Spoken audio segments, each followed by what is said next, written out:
অনেক সময় দেখা যায় যে পাতলা কাপড় সেলাই করার সময় এভাবে কুঁচকে যায়। এটা কাপড়টার দিকে যদি ভালো করে খেয়াল করুন, দেখতেছেন অনেক কুঁচকানো হয়ে গেছে। কিন্তু এটা এভাবে কিন্তু সেলাই করলে হবে না। এটা কিন্তু কলডার, এটা এভাবে সেলাই করলে কিছুতেই হবে না। একটু ভালো করে যদি দেখানোর চেষ্টা করি, একদম কুঁচকে গেছে, দেখতেছেন কুঁচকে গেছে।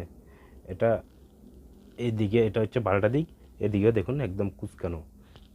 এরকম হয় পাতলা কাপড়ের ক্ষেত্রে, এরকম সেলাই করলে, পাতলা কাপড় সেলাই করলে এরকম কুঁচকে যায়।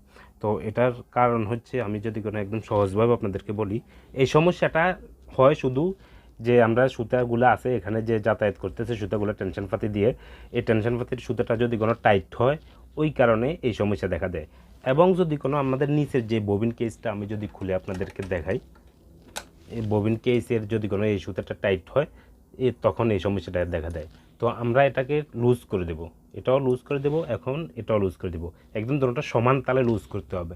তো এত বেশি ব্যাস কম রাখার দরকার নেই। প্রয়োজনে এটা হালকা একটু বাড়তি রাখবেন, টাইট রাখবেন, আর এটা হালকা একটু লুজ রাখবেন। এটার থেকে এটা ববিন কেসটা হালকা একটু লুজ রাখবেন।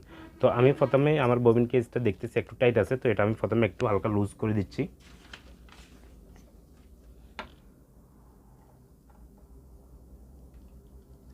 একটু লুজ করে দিলাম। এর পরবর্তীতে এখানে যে সুইয়ের যে সুতাটা আছে, এটা আমি খুলে নিচ্ছি। খুলে নেওয়ার পরে এটাও আমি হালকা একটু টাইট করে দিচ্ছি। এটা যেহেতু একটু বেশি লুজ, এটা পরিমাপ মতো টাইট করে দিচ্ছি। আবার এত বেশি টাইট করা যাবে না। অনেক অনেক সময় দেখা যায় টাইট দিতে দিতেও টাইট হয় না। এটার কারণ হচ্ছে এখানে ময়লা জমে, অনেক সময় সুতা জমে থাকে। এই দুইটা পয়সা যে দুইটা আছে, যে দুইটা কাভার, এগুলোর ফাঁকে ময়লা জমে যায়। তো ময়লা জমার পরে এখানে টাইট দিতে চাইলে টাইট হয় না। তো আপনারা এভাবে কাপড় দিয়ে ভিতরে পরিষ্কার করে নেবেন, পরিষ্কার করে নেওয়ার পরে টাইট দিবেন।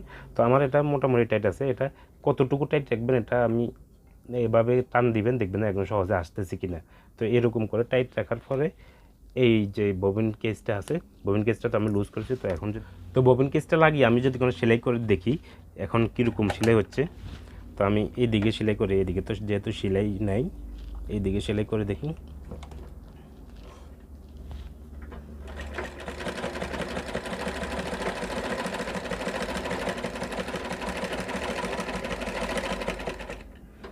এখন কিন্তু সেলাই ঠিক আছে, দেখতেছেন এখন সেলাই ঠিক আছে।